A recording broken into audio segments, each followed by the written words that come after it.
Hola amigos, espero que me recuerden. Empecé la semana pasada una nueva serie de capítulos dedicados a la Virgen María. Les hago un pequeño resumen, sobre todo por aquellos que no me escucharon o me vieron hace una semana. María es para nosotros los católicos, en particular hablo al menos de mi caso como miembro de los franciscanos de María, María es un camino de perfección y un camino especialmente indicado para conocer al Señor, para amar al Señor, para amar también al prójimo. María es un modelo, y es un modelo sobre todo por una cosa, porque nunca nadie amó tanto a Jesús o más a Jesús que le amó su madre. Cuando uno quiere saber cómo hacer para amar a Cristo, para amar a Dios, nadie nos puede enseñar mejor que la Virgen María. Pues bien, dentro de todas las cosas que podemos aprender de la Santísima Virgen, hay una que creo que en esta época conviene destacar, y me refiero a la oración. María es un modelo de oración. Les decía a ustedes la semana pasada que es un modelo de oración precisamente porque es un modelo de amor. Nosotros no podemos separar la oración del amor. El Señor no dejó dos mandamientos, dejó uno solo. Amaos, dijo Jesús, como yo os he amado, como yo he amado. Lo que pasa es que hay un momento para amar rezando y hay un momento para amar sirviendo al prójimo. Pero la oración no es algo ajeno al amor. No podemos caer en el error de pensar que solo amamos cuando damos de comer al hambriento o cuando acompañamos a una persona solitaria. Amamos cuando rezamos por esa persona, amamos cuando estamos en adoración ante el Santísimo, amamos naturalmente cuando estamos al lado del que sufre. Todo tiene que ser amor porque solo tenemos ese mandamiento. Y en María encontramos un modelo de cómo hacer en cada instante aquello que es la voluntad de Dios. ¿Qué quieres que haga yo ahora, Señor? Tenemos que preguntarnos muchas veces, al cabo del día, ¿qué quieres que haga yo ahora?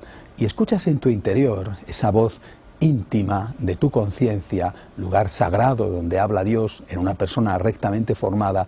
Escuchas en tu interior una voz que te dice, mira, déjalo todo y ven a mí que tengo ganas de estar contigo, déjalo todo y recógete en la oración. Y otras veces escuchas en tu interior esa misma voz que te dice, corre y date prisa, vete a ayudar a esa persona que está pasándolo mal, vete en mi nombre a socorrer al que sufre, vete como María a estar al lado de Cristo crucificado. Este es el tema que ya les hablé la semana pasada, les repito, importantísimo. La oración es una forma de amar que hay que saber discernir cuándo es voluntad de Dios aplicarla. Y quisiera dar hoy un paso más. ¿Dónde rezar? ¿Dónde tenemos que rezar? El sitio donde tiene que llevarse a cabo la oración. Y creo que eso también es importante para nosotros, porque para un cristiano cualquier lugar puede ser bueno para rezar.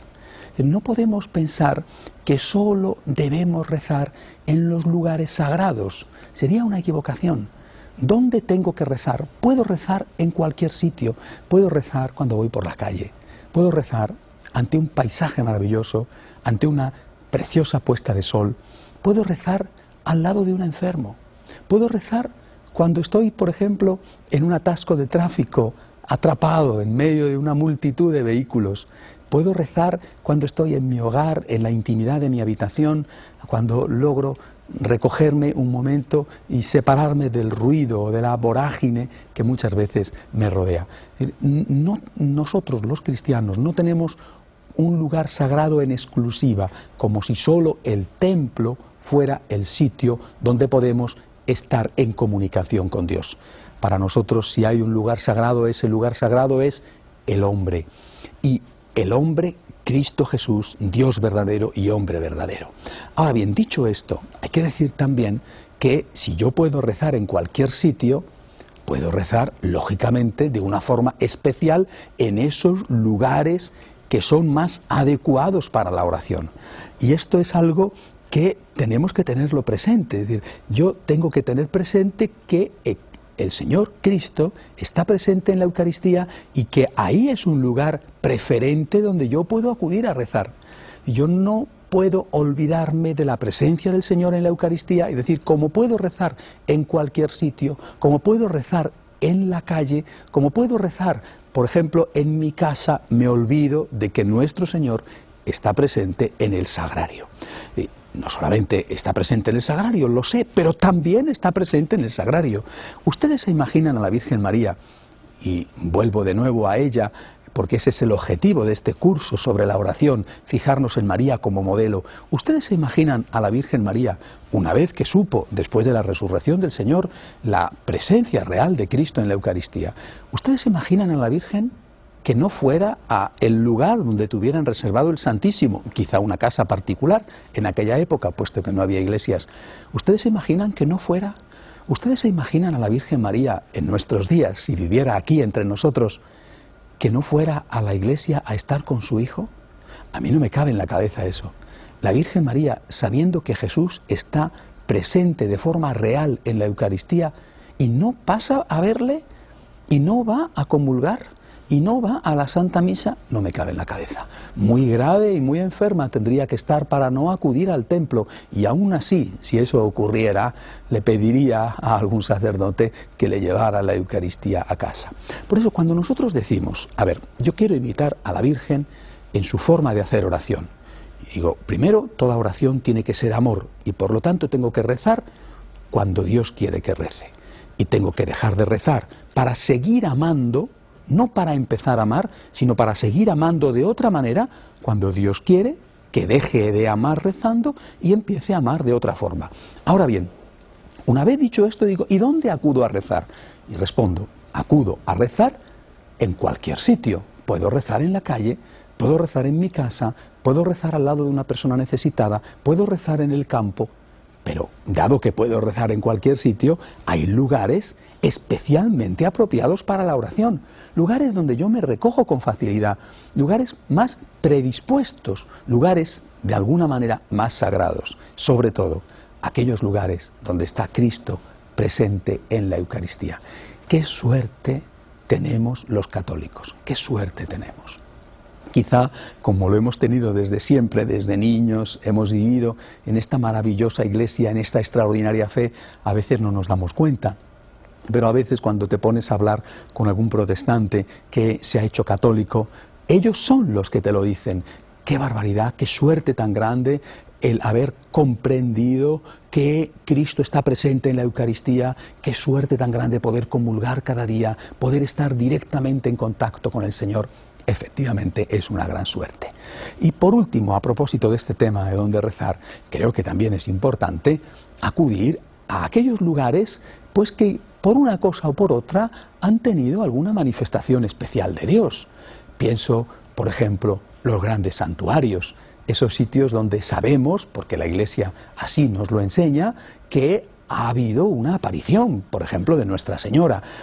Seguramente algunos de ustedes habrán tenido ocasión de visitar, qué sé yo, por ejemplo, Fátima o Lourdes, ¿verdad? En España, de donde yo procedo, tenemos mucha suerte en esto porque hay tantos lugares donde sabemos que nuestra Madre se apareció. Covadonga en Asturias, o por ejemplo El Pilar en Zaragoza, o tantos otros lugares que tienen alguna particular devoción a la Virgen María.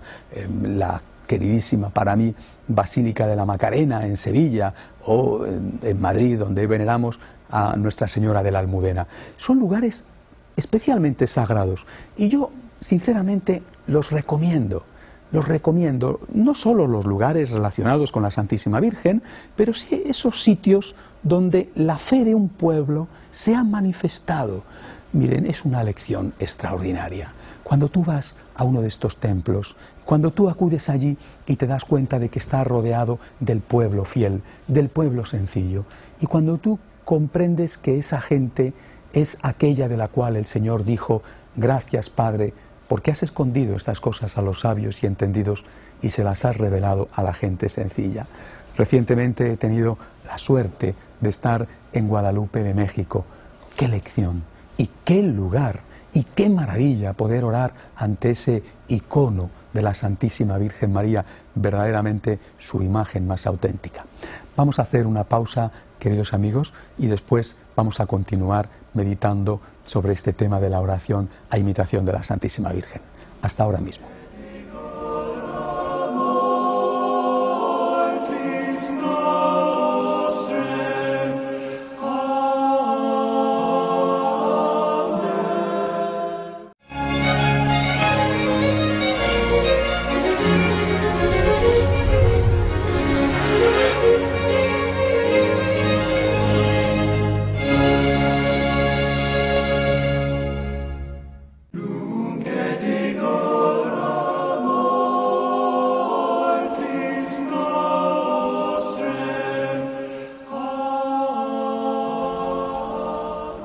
Hola amigos, ya estoy aquí de nuevo y de nuevo para seguir hablando con ustedes a propósito de la oración imitando a la Santísima Virgen.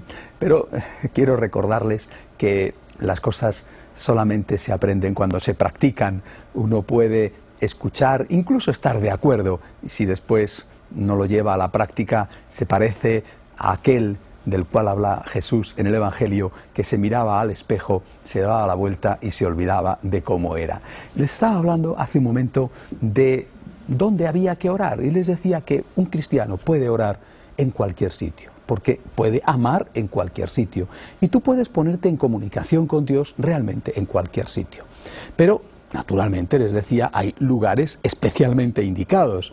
A mí no me cabe la menor duda de que si la Santísima Virgen viviera hoy de nuevo en la tierra, en medio nuestro, no dejaría un día siquiera de acudir a la iglesia a estar con su Hijo presente en la Eucaristía.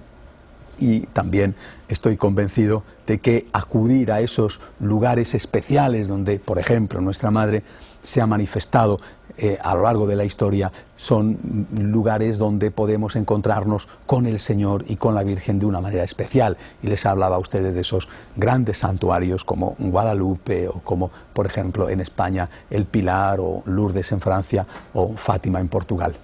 Ahora bien, siguiendo con este tema de dónde orar, y volviendo a la idea de que podemos orar en cualquier momento, yo creo que tenemos que recuperar e intensificar una antigua tradición que quizá se ha perdido un poco. Cuando yo era niño me enseñaron a hacer lo que se llamaba el ofrecimiento de obras por la mañana y después el examen de conciencia por la noche. Confío en que todavía se siga enseñando, pero ya no estoy tan seguro de que esto sea así, sobre todo de que se practique. Ese ofrecimiento de obras cuando te levantas por la mañana, apenas poner el pie en el suelo o incluso aún antes de levantarte, hacer una oración, ponerte en las manos del Señor, invocar la protección de la Virgen María y decirle a Jesús que todo lo que vas a hacer en ese día quieres que sea por amor a Él y quieres que sea hecho como Él quiere que tú lo hagas. Y después, efectivamente, te pones a trabajar. Acaba la jornada, te recoges en tu habitación, quizá ya en la cama o antes de acostarte, y haces un examen de conciencia. ¿Cómo me ha ido el día? Este gesto no debía de haberlo hecho, lo siento, Señor, estoy contento de haber hecho esta otra cosa, aquella palabra la tenía que haber callado o tenía que haber esperado. Bueno, hacer un examen de conciencia. Creo que esto es ese momento de oración, de dónde orar y por lo tanto, qué tenemos que hacer para mantener durante todo el día una oración, una comunión con el Señor, una unión con el Señor. Pero creo yo que esto, que es, repito, el consejo que a mí me dieron cuando era un niño, esto ya no es suficiente. Vivimos en una época tan movida, tan acelerada, tan atolondrada, que me parece a mí no basta con ese momento inicial y ese momento final, aunque quizá muchos ni siquiera hacen eso. Por eso, personalmente, a los franciscanos de María, que dependen de mí en su espiritualidad, y yo mismo intento hacerlo, les recomiendo algo que se ha convertido para nosotros en una forma de vida. Les recomiendo que estén durante todo el día pensando en el Señor, hablando con el Señor, orando, y que estén durante todo el día haciendo eso a base de hacer un permanente ofrecimiento de obras. No basta el ofrecimiento matutino. Hay que estar continuamente diciéndole al Señor, Señor, por ti. Señor, por ti. Y eso hay que hacerlo, y hay que hacerlo con Jesús, y hay que hacerlo especialmente cuando algo cuesta. Siempre, ciertamente, también en las cosas rutinarias, incluso en las fáciles de hacer. Señor, hago esto por ti. Quiero hacerlo por ti. Pero qué importante es eso cuando algo cuesta. Por ejemplo, cumplir con el propio deber. No siempre es sencillo cumplir con el propio deber. Por ejemplo, un estudiante tiene que estudiar, pero qué pereza da. Prefiere ver la televisión, hablar con un amigo, dar un paseo, y sin embargo, su conciencia le está diciendo, debes coger los libros. Señor, por ti. Señor, por ti. Una persona que está conviviendo con otra y no tiene quizá la otra un carácter del todo agradable, o más bien es francamente desagradable. Señor, por ti, Señor, por ti. Miren, cuando he empezado a grabar esta serie de televisión, cuando salí de mi país y cogí el avión y me desplacé tantos kilómetros hasta Estados Unidos, he dicho, Señor, por ti, Señor, por ti. En cada cosa, Señor, por ti. Yo quiero hacer esto, Señor, por ti. ¿Cómo cambia la vida? ¿Cómo cambia la vida? ¿Y cómo cambia tu comportamiento? Tengo la impresión cuando hago esto, y cuando lo he hecho desde hace años, que es, y perdonen el ejemplo, como si cada día fuera una rebanada de pan y como si el amor fuera la mantequilla. Cada vez que le digo a Jesús, hago esto por ti, pongo un poquito de mantequilla en el pan y lo extiendo, y poco a poco el pan, que es la jornada, va quedando extendida y cubierta por el amor de Dios. Y qué diferente comportamiento, porque tú no puedes decirle a Jesús por ti y a continuación tener odio. No puedes decirle por ti y tener rencor o tener mal genio, mal carácter. No puedes decirle por ti y a continuación no ayudar a una persona que te necesita. Señor, por ti. Y vives en ese momento pendiente de Dios. Y al cabo de un rato, de nuevo otra ocasión. Señor, por ti. Señor, por ti. Les invito de verdad a que lo hagan, porque su vida cambiará y se encontrará en una unión permanente con Cristo. Decían de San Francisco de Asís que no era un hombre que hacía oración, sino que era un hombre hecho oración, un hombre que hacía oración permanentemente. Bueno, pues yo creo que eso es lo que nosotros también tenemos que hacer oración permanentemente, pero hacer oración permanentemente, hacer este ofrecimiento permanente de todo lo que hacemos, Señor, por ti, lo hago por ti, solo podemos conseguirlo si dedicamos un tiempo especial a hacer oración. Como les comentaba hace un instante, solo puedo estar en comunión permanente con Dios cuando separo algún tiempo de la jornada para estar a solas con el Señor, al margen de los ruidos, al margen de todas esas inquietudes que atrapan mi corazón. La Virgen María, de nuevo, modelo insuperable de amor a Dios, nos ofrece un comportamiento. Ella, si viviera hoy, estaría todos los días un buen rato ante el sagrario, pero ella estaría también haciendo las cosas de la casa, la visita a los enfermos, la educación de los niños, y al hacer cada cosa, especialmente aquellas que cuestan un poco más, estaría diciéndole a Jesús, Hijo mío, Jesús, Señor mío, lo hago por ti. Y quiero terminar este capítulo dedicado a la oración a propósito de otra cosa que considero especialmente importante en nuestra época, y es la forma de orar. Creo que hemos olvidado algo importante, que es que somos cuerpo y espíritu. Lo hemos olvidado, es decir, no solo somos espíritu, tenemos también una dimensión corporal, somos una unidad en la persona formada por dos dimensiones, la espiritual y la corporal, y de hecho, precisamente por eso la Iglesia habla de la resurrección de la carne, porque también el cuerpo, también la carne, soy yo como persona. Pues bien, cuando oramos, tenemos que orar también con el cuerpo. No sé si alguna vez han visto ustedes imágenes, por ejemplo, de los judíos rezando delante del muro de Jerusalén, del antiguo templo de los judíos. Y es muy interesante verles cómo cuando rezan mueven todo el cuerpo, mueven la cabeza, mueven el tronco, mueven los brazos. Ellos entienden la oración como un poner en movimiento todo el ser, toda la persona. No sé si la Virgen María haría ese tipo de oración, es posible porque ella era una mujer judía, pero sí que tenemos que aprender a rezar con el cuerpo. ¿Qué quiero decir con esto? Quiero decir que me da pena cuando veo que la gente entra en una iglesia donde está el Señor o donde hay alguna venerada imagen y la gente entra como si estuviera en una plaza, como si estuviera en la calle, hablando como si no estuviera Cristo allí, hablan entre ellos, a veces en voz alta. Me da pena cuando veo que muchos católicos no se ponen de rodillas, por ejemplo, en la misa durante la consagración.